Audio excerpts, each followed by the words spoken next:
Which of the following belong to same group?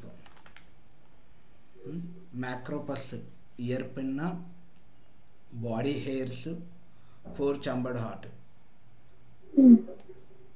Ear pinna is there, body hair is there, four chambered heart is there because it is a mammal. Pavo, long bones ossified alla. Long bones ossify అవ్వలేదు. Long బోన్స్కి pneumatic cavities ఉంటాయి బోన్స్లో. ఆసిఫైడ్ endoskeleton ఆసిఫైడ్ అంటే అది బోన్స్తో form అయ్యింది అని అర్థం.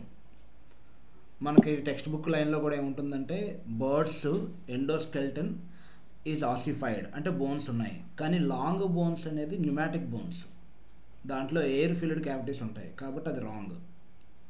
ఆసిఫైడ్ అంటే ఏం తీసుకోవాలి ఇక్కడ? ఆసిఫైడ్ అంటే ఫుల్లీ మ్యాట్రిక్స్ అంతా కూడా బోన్ రిలేటెడ్ మ్యాట్రిక్స్ ఉంది అని అర్థం అనమాట ఆసిఫైడ్ అంటే. కానీ అక్కడ అంత మన బోన్ లాగా వెయిట్ ఉండదు. నువ్వు ఒక పావురాన్ని చేతిలోకి తీసుకున్నట్లయితే దాని సైజు పెద్దగా కనిపిస్తున్నా దాని మొత్తం వెయిట్ 1 కిలో కూడా ఉండదు, ఎందుకంటే న్యూమాటిక్ బోన్స్ ఉంటాయి కాబట్టి. అది ఆసిఫైడ్ కాదు. ఇక్కడ ఇక్థియోఫిక్స్లో ఐలిడ్స్ కవరింగ్ ఏమి ఉండదు. లిమ్యులస్ అనేది కైటినస్ ఎగ్జోస్కెల్టన్ కానీ 3 pairs ఆఫ్ లెగ్స్ కాదు, ఇది ఇన్సెక్ట్ కాదు. ఇన్సెక్ట్ కాదు, ఆర్థ్రోపోడా యానిమలే కానీ అది ఇన్సెక్ట్ కాదు. So next 125. 175. Which of the following statement is not true regarding acquired immunity? Okay, which is not true, right? అంటే ఇందులో 3 కరెక్టే, ఒకటి మాత్రం తప్పు. acquired immunity గురించి it is specific, it is species specific, it is antigen specific, that is also correct. The concept used in vaccination, it is used in prophylaxis. So prophylaxis అంటే ఏంటి? Prophylaxis అంటే డిసీజ్ రాకముందు తీసుకునే కొన్ని measures ఉంటాయి కదా, వాటిని ప్రొఫైలాక్టిక్ మెజర్స్ అంటాం అనమాట, వ్యాధి రాకముందు తీసుకునేది. It is option 1 is the correct answer. అన్నీ కరెక్టే, ఇది మాత్రం కాదు. It is non specific, not it is species specific. So option 1. Why not third option? ఇక్కడ ఇది స్పీషీస్ స్పెసిఫిక్ అంటే ఒక ఫర్ ఎగ్జాంపుల్ నువ్వు ఏదైనా ఒక వైరస్ని కానీ తీసుకున్నావు, కరోనా వైరస్ ఉంది for example, or dengue virus ఉంది. డెంగ్యూ వ్యాక్సిన్ అనేది ఓన్లీ డెంగ్యూ ఫీవర్ కలగజేసే వైరస్ స్పీషీస్కి స్పెసిఫిక్, అది నాన్ స్పెసిఫిక్ కాదు, అది స్పెసిఫిక్కే. సో ఇది ఎక్వైర్డ్ ఇమ్యూనిటీ కిందకి రాదనమాట. ఇది ఒక్కటే కరెక్ట్ ఆన్సర్గా ఉంటుంది. ఇక నీ డౌట్ వచ్చేసి ఎందుకు థర్డ్ ఆప్షన్ కాదు అని. అవునా, మనం అసలు వ్యాక్సినేషన్ అనే కాన్సెప్టే దేని మీద బేస్ అయి ఉంటుందంటే మన ఇమ్యూన్ సిస్టమ్ ఏదైనా ఒక వైరస్ను ఒక యాంటీజన్ను ఫస్ట్ టైం చూసినప్పుడు యాంటీబాడీస్ని ప్రిపేర్ చేస్తుంది. యాంటీబాడీస్తో పాటు మెమరీ సెల్స్ని కూడా ప్రిపేర్ చేసుకుంటుంది. ఈ కాన్సెప్ట్ బేస్ చేసుకుని మనం వ్యాక్సిన్ తయారు చేస్తున్నాం. అది ఎక్వైర్డ్ ఇమ్యూనిటీలో ఉండే మెయిన్ ప్రిన్సిపలే, ఇమ్యూన్ సిస్టమ్ ప్రిన్సిపలే ఇలా మెమరీ సెల్స్ని ప్రిపేర్ చేసుకోవడం. కాబట్టి యాక్టివ్ ఎక్వైర్డ్ ఇమ్యూనిటీలోకి వ్యాక్సినేషన్ వస్తుంది. సో వ్యాక్సిన్ అంటేనే వ్యాధి రావడం కన్నా ముందు తీసుకుంటాం కాబట్టి ప్రొఫైలాక్సిస్ కరెక్టే. వ్యాక్సినేషన్లో ఇది పనిచేస్తుంది కాబట్టి ఇది కరెక్టే. యాంటీజెన్ స్పెసిఫిక్ కాబట్టి ఇది కరెక్టే. వాడు అడిగింది ఇన్కరెక్ట్ కాబట్టి ఆన్సర్ వచ్చేసి ఆప్షన్ 1 అవుతుంది.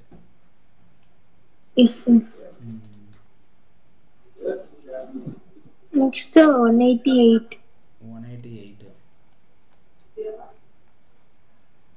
The process by which organisms with different evolutionary history,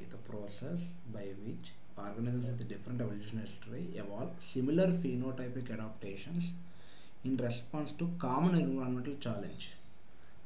Environment కామనే,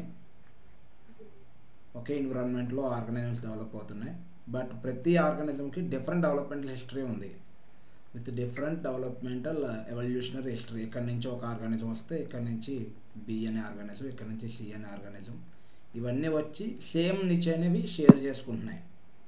అవన్నిటి కూడా సిమిలర్ ఫీనోటైపిక్ అడాప్టేషన్స్ ఉన్నాయి. అది ఎప్పుడు కన్వర్జెంట్ ఎవల్యూషన్ అవుతుంది.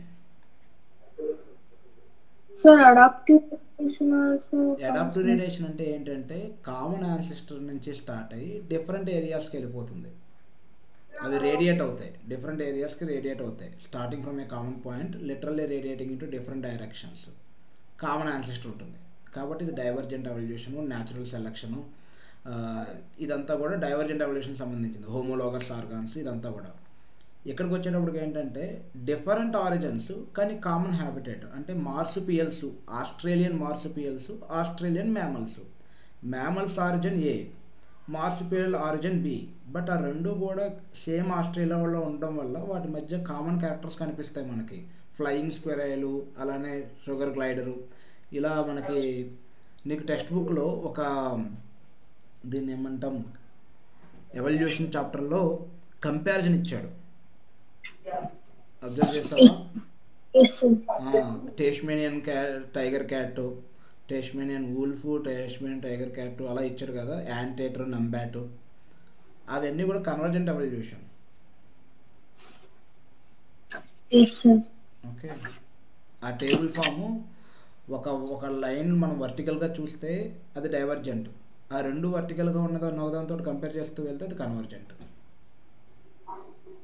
సార్ నేను కన్వర్జెంట్ వేసాను కానీ కన్ఫ్యూజ్ అయింది, అడాప్టివ్ రేడియేషన్ ఉండొచ్చు కదా. ఓకే ఓకే, లేదు, దీనికి అడాప్టివ్ రేడియేషన్ దీనికి ఉంటుంది, దీని అడాప్టివ్ రేడియేషన్ దీనికి ఉంటుంది. కానీ రెండు అడాప్టివ్ రేడియేషన్స్ ఒకే ప్లేస్లో కానీ మనం అబ్జర్వ్ చేసినట్లయితే కనుక ఫినోటైపిక్ మార్ఫలాజికల్ క్యారెక్టర్స్ ఏమి ఉన్నట్లయితే కనుక కంపారిజన్ మనం కన్వర్జెంట్ ఎవల్యూషన్ అంటాం. Next 193. 183 93. The most abundant protein in the animal world is found in connective tissue. So collagen. ఇక్కడ ఎలా కన్ఫ్యూజ్ అవుతారంటే మోస్ట్ అబండెంట్ ప్రోటీన్ కొల్లాజనే కరెక్టే, కానీ వాడు అడిగింది ఏంటి, అది ఎక్కడ ఉంటుందని అడిగాడు. The most abundant protein in the animal world is found in connective tissue. Collagen ఎక్కడ ఉంటుందంటే కనెక్టివ్ టిష్యూలో ఉంటుందన్నమాట. ఇది చూడరు మనం.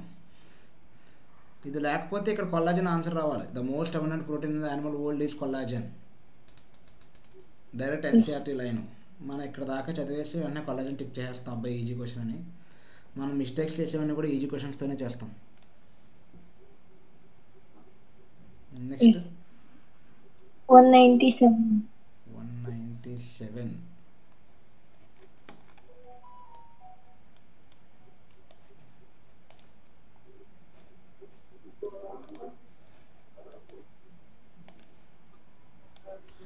Which of the following is incorrect with regarding to different hominids, their cranial capacities? Hominids, then cranial capacities. ఇక్కడ రెండు కూడా సేమ్ ఇచ్చాడు కదా, దీన్ని గ్రేస్ ఇచ్చారు. ఫస్ట్ ఆప్షన్ వస్తుంది, ఇంకా ఫోర్త్ ఆప్షన్ అనే కాదు, నియాండర్తల్. ఈ రెండు ఆప్షన్స్లో కూడా 1400 ఇచ్చారు కదా, సో ఇది రాంగ్ అనమాట.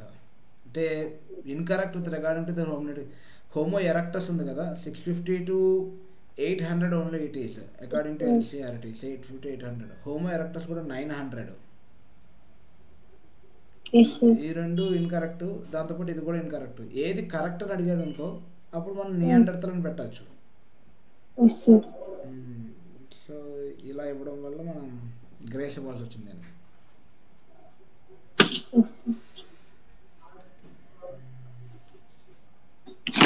అంతేనా?